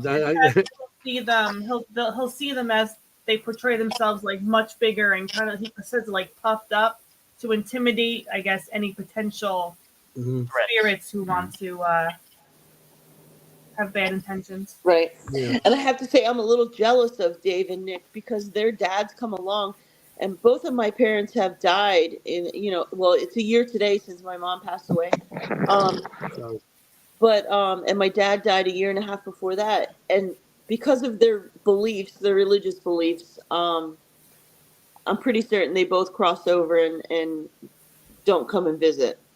So, but they were very comfortable with their next phase of life, and I'm secure that they're okay. Yeah, I feel spirits. They do move on, a lot of them, but I feel they come back when we're at our lowest, and they feel that we need them, especially family or parents or something or grandparents, and I feel that they come back when we're lowest in our whatever we're feeling down about, or what could be almost anything, and I feel they come back and they try to make you get through what you have to go, what you're going through, try to make you feel better like they do in real life. Your parents would just watch over you. So I feel that, not everybody thinks that. That's my theory about all that. Well, I can actually talk to my dad at any point, and I'll know that he's around because I'll hear like a knock, and that's usually his sign of, hey, I gotta talk to you about something. And he still says like the wise cracks and stuff that he did, when he was alive, and just a digital recorder, and I'll get him saying the things that he used to and giving me advice, which is, it sounds crazy, but that's what happens. Yeah. Well, I can know with my mom, I always find a quarter. I actually found a quarter in my refrigerator one time. When there was stuff going on, and I knew she was around. So You gotta tell her to start sending those Benjamins out, Yeah, that's what it's like. You want to take, throw some bills to get rid of my bills. I like to see it more in my account to pay the bills off than my refrigerator. They can't take it with them. Yeah. So Mel's got a story, but she's shy. But I'll put her on the spot. go ahead. Can I Well, hear your story? This was probably a couple years ago. Nick's wedding band was loose, and he was laying in bed, and I think I was in the other room. I was still working, and he texts me and goes, "My ring fell off. I don't know where it is. It's in the bed somewhere." I come to the room, and he's got the mattress completely horizontal, leaned up against the wall. He's got all the blankets and sheets spread out. Now I'm thinking, great. He probably was looking for it, took a sheet, flung it, and now this ring is anywhere. So we looked everywhere. We looked under like the heating vents. We looked anywhere we could think of. The following morning, he gets up for work. I get up because I usually take the dog out about the same time. And he's already left. I go to lay back down, and there's his wedding band laying on the bed right in his spot where he was sleeping. So I text him. I said, "I found your ring," and he says, "Prove it." I took the picture of the ring because where did it come from? The mattress was off the bed, standing up. So it was just it was an odd and interesting experience. Somebody found it for him. That's awesome. Yes. See, your guardian angels. Yeah. Guardians. Well, I do have a woman that was murdered in 1970. It was a cold case for a while. Her name was Karen, and she ended up following us from Ohio here, and started having activity. The dog's reacting. I ended up, turning the recorder on right away. I caught her name. My dad, when he was alive, I was at work. He's sitting in this very room, actually, watching TV, and he saw her standing. He said that she was solid. She was going through her purse, and she didn't react to him. He said hello. The dog made a sound. He took his eyes off of her, and she was gone. He thought that was one of my friends. So I had a medium connect with the house remotely, and he ended up encountering her, and he described her the same way that my dad did, without them even comparing notes. Like, he validated the uniform and everything. And she was actually murdered in her uniform walking home from work. It was like a waitress. She was walking home from her parents' house. Right. That's what it was. And so, she's been here. I'm offered to cross her. She doesn't want to cross. She keeps some of the riffraff out. I have a collection of creepy dolls. She'll let me know if there's something attached to one that doesn't belong, or if there's something that comes into the house that doesn't need to. So, she's ended up kind of becoming part of the house, and we hope that, when we do move to Gettysburg, she comes along with us. Yeah. You always got that one spirit to watch over you, too. Yeah. We did go out to her area. She's from the Akron area, and we left flowers on her grave and her dad's, and we kind of went around to where all her spots would have been, where her jobs were. Like, we ended up going so detailed in with her to the point where I found out like what kind of music she likes. So on her birthday, I'll put on like a playlist of songs that she would like, or if I upset her by bringing an item that has an attachment in, because she ends up dealing with it, because I'll hear her yelling at them on the Ring camera. And I'll make it up to her, and I'll put on like Deep Purple, which was her favorite band back in the day. Who don't like Deep Purple? Oh, that's just it, Smoke in the water, Yeah. And what's interesting is the month after we found out she was in our home, the man who killed her was caught. Through the advancement of forensics. Oh, wow. Yeah. So this was 2019. Wow. That's cool. Well, I say cool, not for her, but but your spirit, I know we've done crossing overs, and the spirit that was taking care of the location was crossed over, and what was bad that was keeping it down, started going in and causing trouble. It was more activity after we cross over that one spirit. So you had to go back there and cross over the second spirit. But you always have that good spirit that watches you. So you got another clip here called "Hot and Cold Experiment." Oh, yeah. That's at the convent house, the tattoo parlor that you wanted dolls. Yeah, this is where we're going to be filming. We're in the process of working on our next documentary. But this was from maybe a year or two ago. We like to do out of the box type experiments with spirits instead of just asking the same questions they hear millions of times. So this was an experiment where we did the hot and cold game. You know, like if we're coming near you, say hot. If we're not, then say cold. And it ended up working, and we got some great results. Okay, we'll play that clip. You like playing? So we're gonna have Dave walk around, and if he's getting near you, can you say hotter or colder?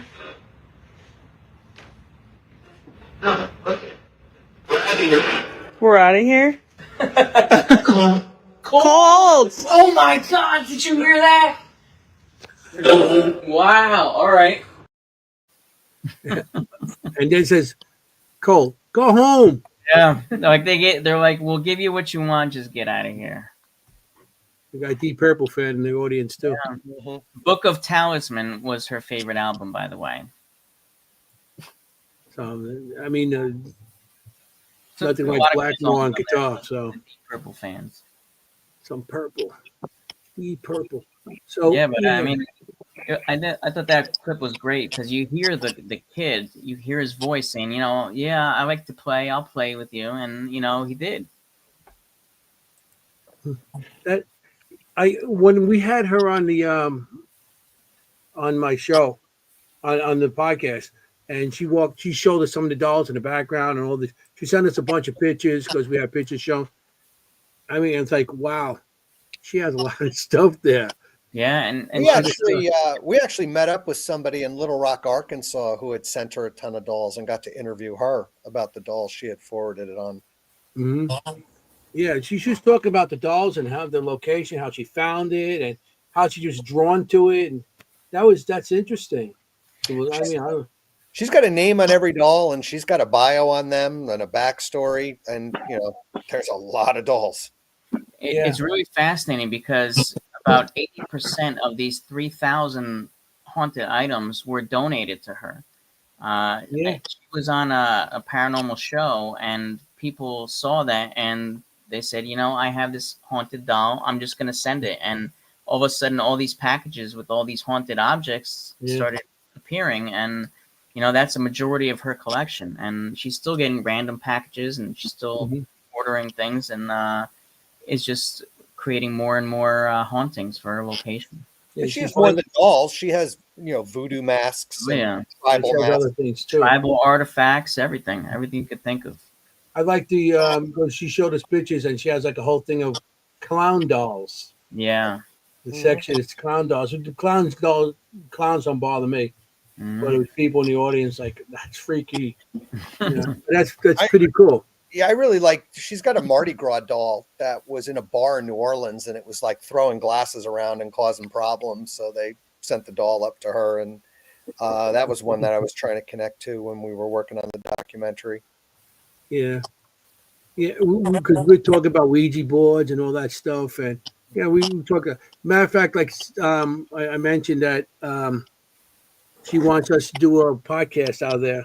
So one night one of us is going to be down by her, and we're going to do the podcast out of the tattoo parlor. It'd be cool. That I would love to do. Yeah, she's got 7 skeletons there too. Yeah, that's crazy. Yep. Well, here's another one you got, Pictionary, and I thought this was pretty cool. I watched this one too, and I thought it was pretty cool how it responds. Yeah, this is another one of these out of the box experiments. We try to make it fun for spirits, and I think that's one of the things that, in turn, opens up the dialogue, kind of brings their guard down, and then just helps the communication back and forth. If they see that we have good intent, that we're not provoking, that we're coming at them respectfully, that we're doing things to have fun with them, then in turn they're going to give us some great evidence, and they do. So this is an experiment.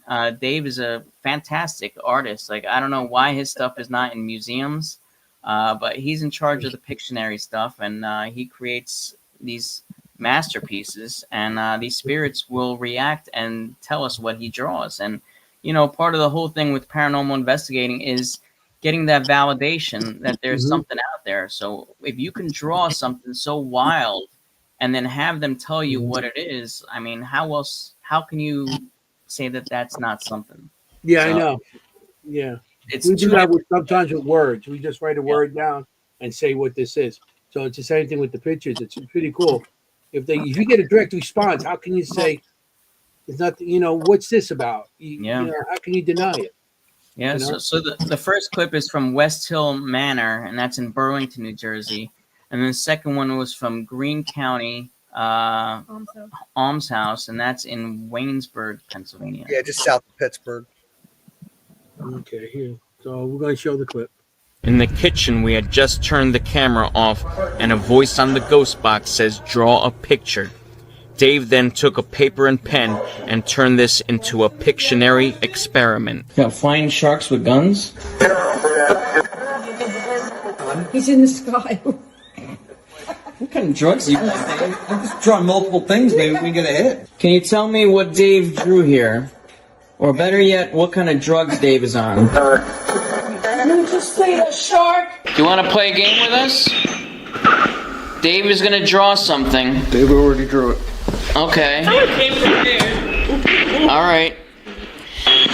This right here. Can you name something that's on the drawing?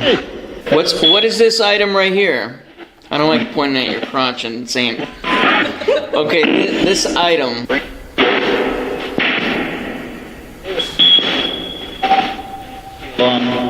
In the sky. Shark! He said shark! Oh my God! Did you hear that? We got it again. We got it again. Again. That was even clearer than we got it at West Hill. And you got it recorded. That's. And we're on This is why I do this. This is why I do this. That's You know, awesome. It's crazy. I've been doing this for like 13 years or so. I've investigated hundreds of locations, and I still act like I'm a first timer when we get something amazing. Isn't it? I mean, I think we all do that. It's passion. I can't help it. I just get carried away. But how many times you sat down listening to evidence, especially like on, record or something, you can sit there hours and hours and hours. Then you hear something, you're like a kid going, I got something, there's something, and then you got to play it over and over and over to verify it. And you're hoping it's still real, and not, something else that might have made it. Well, I know I've done that many times. Some comments by your fans. Yes, my artwork. Maybe we should display it on the website, Nick. Maybe we could put it in the merch store. I've That drawn would be some pretty good World War II tanks that they've gotten, and I drew Terry throwing up one time at a. Yeah, and the picture of Travis was great. The picture of Travis was classic. So. Yeah, I think as a fellow artist, I think you should start displaying your work. Yeah, well, we walk around with the marker board now and the dry erase, and we get it done. So It's just one of these fun type experiments that we do. Another thing that we do, we don't have clips of it, but I like to bring out a little keyboard, or if they have a piano there, and I'll say I'm a master pianist and I'll play. I have no musical ability, but I brag to them like I'm this master musician. And I'll play some nonsense, and then I'll say, can you give me some sort of feedback? And we'll get some incredible responses, anything from telling me it's great or that I'm a moron. So that's what I like, is getting insulted by spirits. I think that's just a fun time. Or, just any type of reaction from something that we do is a good time. Yeah, I think I've been called asshole many a times by the spirits over the years. Yeah, and that's almost kind of like a lead-in to this other clip that we brought along also, where spirits are not very nice to us. There's some. Is that the mean one? Yeah, there's some clips that this would probably send some investigators running out the door, but for us, this is just like we've heard it all. We've been cursed at, threatened, insulted, you name it. And we're unfazed by it, but I just kind of enjoy when spirits curse at us. Yeah, well, we're going to put this one on, And if anybody gets offended by language, bad language, or anything, which it's my second nature to say these words, but if anybody gets offended, by just shut the volume off, or if you have kids in the room, please just it's a not a PG. So here we go. They call Mean Spirits, and I really do like this clip too. I was like, this is pretty cool. Here we go. What room number is this?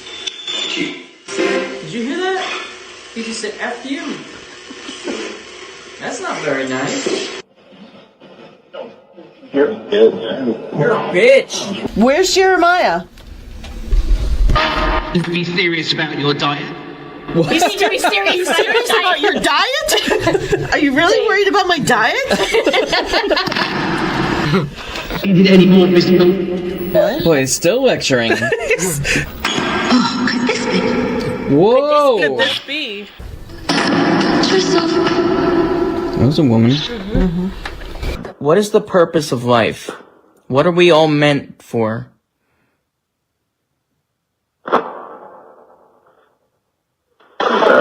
I don't give a fuck. Did you hear that? How many ladies work here? Is Dr. Pitney in this house? Green, yes. Red, no.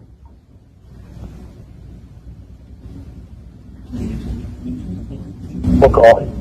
Fuck off. I heard that. Did you hear that? I did. My favorite is "Piss Off." Yeah, that was English. You could hear the English accent. Yeah. And we would like to report, since that investigation, Terry's lost a pound, so they can stop. I know. I was like, they talk about diets and everything. I was like, this is great. This is, they're looking for a help. Yeah. And we have so many more clips of them saying crazy things. So check out our webisodes that we have on YouTube, or we go live on location on Facebook. We've got clips on TikTok, on Instagram, everywhere. So definitely check us out for more crazy content like this. So this is not your typical paranormal group. We'll ask the questions associated with the location, but we want to know about the afterlife. We want to know what it's like being dead, and we want to get some personality to it, and that's one of the things that we're really good at. I think it's just the chemistry helps bring it out of spirits. Just kind of showing them a good time, and they'll show us a good time with evidence. You got to bring positive energy into an investigation. Mm-hmm. I mean, and through the years, when you first start, you think, oh, you intimidate them, you're going to get your evidence. But it doesn't work that way. You bring the positive, you go in there. How many times you get EVPs when just a bunch of you just sitting down just talking to each other? Mm-hmm. And somebody comes in, or you hear a laugh or something that's disembodied. I mean, that's the whole thing. I feel you get better responses and better evidence when you go with a positive attitude, and you just, be like friendly with them and stuff. We talk about the paranormal therapy, and I've been trying to get more and more personal with the questions, not basic and generic, but going a little deeper. And when I had my one-on-one with Joker at Edinburgh Manor, there was a debate: was Joker a poltergeist or was he an entity? And he had thrown things. He had chased, I think, Billy out in Ghost Adventures. He had chased someone out at Destination Fear. Mm-hmm. My dare was to do the one-on-one, and I wanted to be personal with him. And, I acted like I just had a person in front of me. And I said, who let you down in this life? And we got my girlfriend. And I said, do you have any regrets in life? And he said, no children. And it was, now it's not a poltergeist. You're getting direct answers. Yes. And it's more personal for them. You're asking them stuff about them, and not like, hey, can you knock on this wall, or, getting the standard get out responses that people get used to. Yeah. I mean, sometimes I think they're telling you to get out, not just scare you out. I think some spirits are telling you to get out because They're Leave trying me to alone. protect you for something else. Yeah, or leave us alone. We're tired, and You know what I mean? Because I mean, I come across as like maybe something's there that they feel is going to hurt you. Is okay, get out before this comes along, or like any like I said, everything we say and do is theory right now until we can actually put it into fact. You know. yeah. Now, Mary's asking, asking them what their favorite food is, and we do that a lot. Travis can disarm them and ask like very interesting generic questions, and he'll ask them what their favorite pie is or their favorite ice cream. I still remember Nick at the Roundhouse in West Virginia. There were German workers there, and I had asked them, "What do you miss the most from the world?" And we got two responses. One was sugar, and the other was chocolate. And I said, "How about German chocolate cake?" And they laughed, and there was a good laugh coming out of them for something like multiple. That's funny. Yeah, we would like to have Travis have his moments to ask, the questions, because they're not your typical questions that you get asked on a paranormal investigation. So asking, what your favorite pie is or things like that, he gets results doing it. It's really fascinating. Yeah, it's something because, I mean, I'm Italian. I'm going to be missing a lot of foods. Oh yeah. Oh yeah. Hey. Man of God. Manja, follow me. Gabagool. Hey. Yeah. But we did Gettysburg many years ago when it was my son and my friend Joe that since passed, and I was standing on the side of the road and I had this like flash gun. So at nighttime it looked like a musket going off, and they went out and like by the field and they were going down. They were like leaning down like they were like I was shooting at them.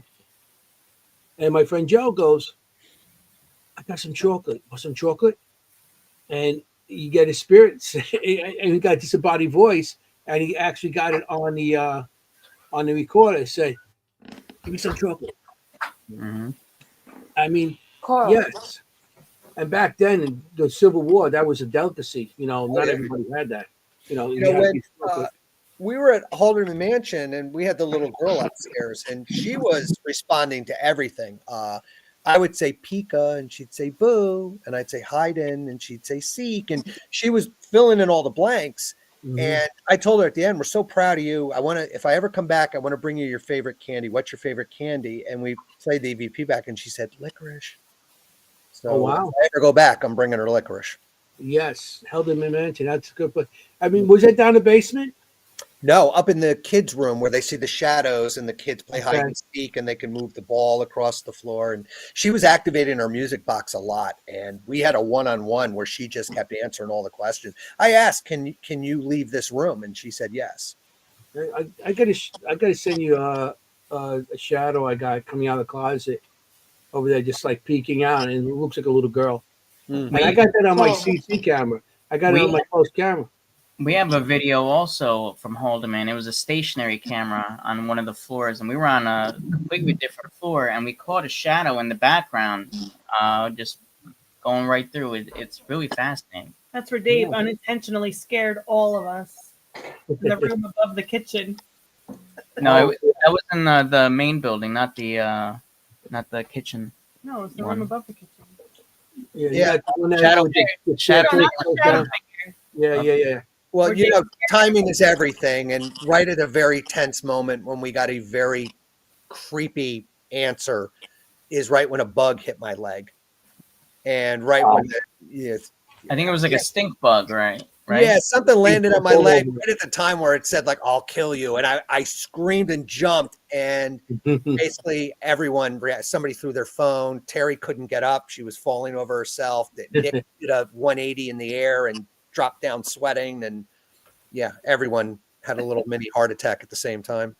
We did the kitchen in there, the summer kitchen. And our rampart kept on going off. It's like, but the stink bugs were landing on the top of the antenna, and you didn't notice because they were like up and in the dark and everything, and it's like damn stink bugs all over there. Yeah, we were at a location where it was the motion sensor was setting the lights off in the hallway, and we went over, and after a few minutes, we figured out it was a bat flying around. Oh, So, yeah. So yeah, that's the whole thing. Everybody goes and they get these, especially on the TV shows.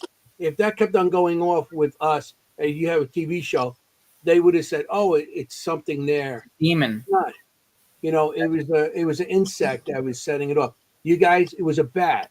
So I mean, if that was a TV show, or some of the YouTube stuff that's coming out, a lot of it's still good. A lot of it I see coming out is pretty decent. But then you got the ones that are looking for numbers, followers that are doing anything just to get a follower. Yeah. And they would have said, "Oh, that's something," because bats. You go to these locations like Trans Allegheny. We were talking before about it. Bats are low. My co-host, my Jennie, that was supposed to be on tonight. She went there last year with a group, and she came out, and a bat landed in her hood. Oh gosh! And it was going crazy. It actually scratched the back of her neck and stuff. But it was just scared, and they did it, and they came out. But I'm like, only you. I've been going there how long, and then you go there once, and you get a bat in your hood. That's quite an accomplishment. Yeah. Yeah, it's like the spirits. Because they have like radar and stuff like or sonar, whatever it is, and they get vibrations, so they know where not to fly usually. But yeah, they got that bing bing. Matter of fact, in Burlington Prison, we were there, and I had my DR system going, and I had the cameras all over. And one of the cameras, I was doing a review, and I could see the static. What the hell is this? Then I hit a bat. I didn't realize bats can interfere with your cameras with that sonar. I was like, and that's opened me up to like another way of debunking something. Yeah. There's bats around. Dave, you should tell the Rolling Hill story. Oh my God. Okay, so Rolling Hills was one of my early investigations, and I fancied myself at being the daredevil. They asked me to go down the hall by myself. They were going to put me on the what do you call that 3D Connect with the lines, Nick? The Connect, right? Well, I don't know. You were putting the green lines down the hall. Oh, the laser grid. Laser grid. So I'm down there, and they're putting laser, and they're like, where the nurse got stabbed and the person hung himself. So I'm at the end of the hall by myself, and the 6 of them are on the other end of the hall, and they all start screaming at the same time, and I watch them run in like 5 different directions. It was the longest walk of my life, because now I don't know what they've seen or what happened, and I'm walking really slowly back down the hall to where they were, and by the time I'm getting there, they're all getting back and gathering. And I'm like, what the hell just happened? And they're like, oh, we heard a noise in the room. We opened the door and a bat flew out. And I was like, oh my God, it was the longest walk of my life. I thought they saw something happen by me, and I was alone down there. And I've been pretty desensitized ever since. So yeah, that's funny. Yeah, Travis, you're so talkative. Do you have anything to add? He's just running his mouth this whole show. Yeah, I know. No. What's your favorite location? Don't have one. Don't have one. Well, you see spirits all the time, so I know. Yeah, I know. You're walking down the block, you see it. Yeah. So Travis wants us to investigate a haunted ice cream parlor. So that sounds like a good idea. Mm-hmm. Haunted ice cream parlor. Mm-hmm. Make sure the ice cream's still there. Well, that's the problem. He needs to check. So there's nothing wrong with that. I want a haunted like cannoli factory. Yeah, I would go for that. I'll take a haunted brewery. Well, Nick, I think City Field's haunted if you want to investigate it. So. Yeah, right. City. I'm like 5 minutes from there. Yeah. If I want, I can actually walk there, which I don't want. Huh. I actually worked there a couple times. I'm a retired electrician, so I actually got to work in City Field and all the tennis courts and all that stuff. I'd say we paths of. That's it's but yeah. I think we're done with all the clips. We did all the clips, didn't we? Yes, we Nick, you did. should have had a clip of me scaring people. I mean, that's what we do on these investigations. When it's a slow night, you got to make it active. Mm-hmm. Yeah. Well, Dave tends to do that even when it's not slow. I usually get at least one good scare in at a location before the night's over. Travis will not leave a room before me. As a result, I have to leave the room before Travis. He will not. He's got PTSD. Yes. He's afraid to go to the bathroom by himself. I've been down the hall and heard him saying, "I see you there, Dave. I know you're there," and I'm not. I'm down the hall. Well, that's also one of the things that we wanted to show with this documentary that we did, The Conscious Afterlife, is, not only amazing evidence, but outside the box type experiments that we do, and also the personality that we all have, and, some of the fun that we can have in between, and, scaring each other. And, it's all what turns into a great experience for us and the spirits. I think, and the chemistry that we have a chemistry that most groups don't have. We bring a lot. Everybody brings something to the table, and it's like we're having fun. Nick and I are the humor guys, and we're having fun on the trip down, and we're coming up with ideas, and we're being idiots and silly. And then we get there, and Mel knows the building and the little intricate detail about what we're about to investigate. Terry's and he really knows how to do the batteries. That too. Terry and Travis, they have the feels of the building as we're getting there. And then we get there, and then Terry or Travis stumble across something, or Nick picks up a piece of evidence, and I can use my history background to help bring that evidence together because I teach high school history, and I used to do Civil War reenacting, and everybody just has these angles that we bring in, and we have so much fun with it. I think it gets us unique evidence, and we watch the ghost shows, and we're like, that's all they got 2 nights there. We get that usually in a half an hour. It's we get a lot of evidence. Sometimes they get for 2 weeks. Yeah, and that's one thing with the shows is I feel that the bar is just so low with the type of evidence that they'll give you. A REM pod going off, which can easily be manipulated by a walkie, or they'll hear a knock, or they see something off screen, or if they don't get anything at all, then they have a medium come in and fill up time that way. But I think if you know what you're doing, you know how to talk to spirits. You can fill up more than enough time with an episode with real types of evidence.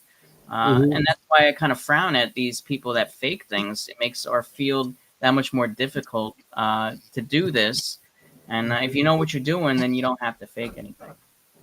Can you give your YouTube channel? What's it? It's East Coast Spirit Chasers.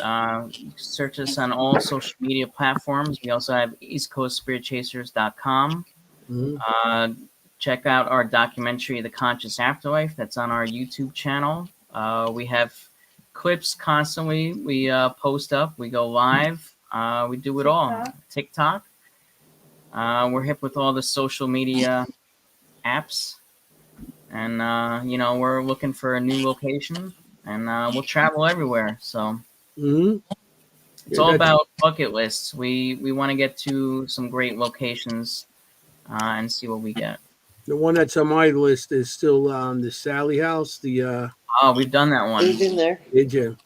Yeah, we've got some great stuff there. And we had a skeptic with us at the time, too. And there was stuff that he was not able to debunk from a scientific mind as well. So that was great. Well, we're coming to an end now. The night's almost over. It is over, pretty much. I just want to put some. Everybody had enjoyed the audience and everything. So, Zoe, here we go. And Zozo's an alleged demon from a weekend. Yeah.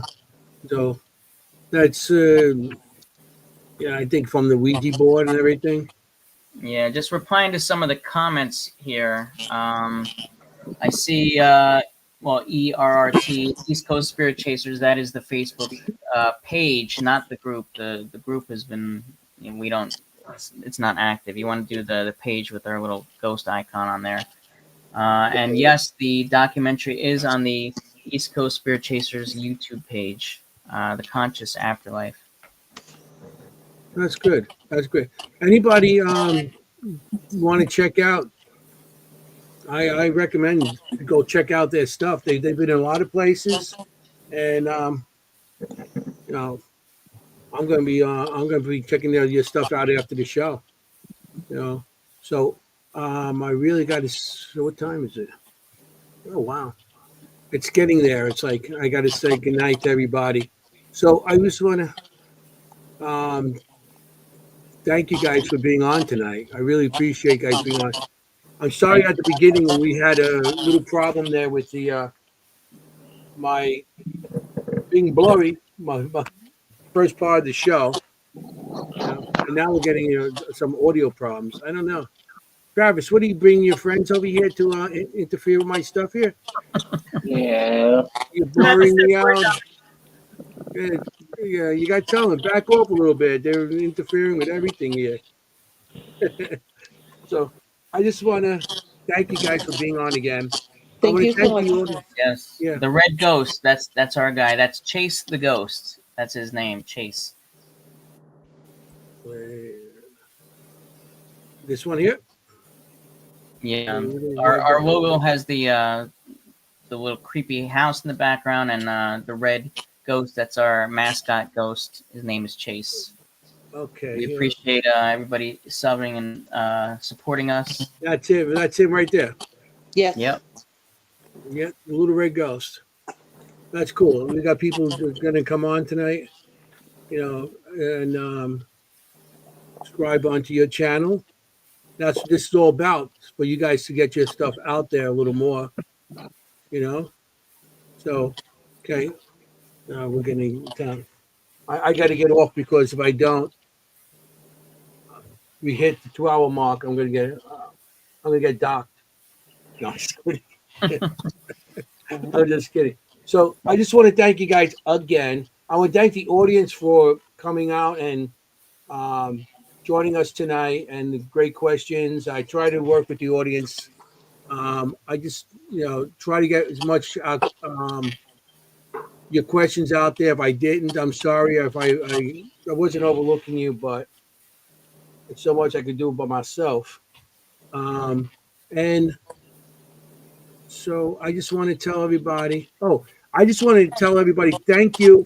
We hit the 1,000 mark on subscriptions on Earth Radio, and appreciate that.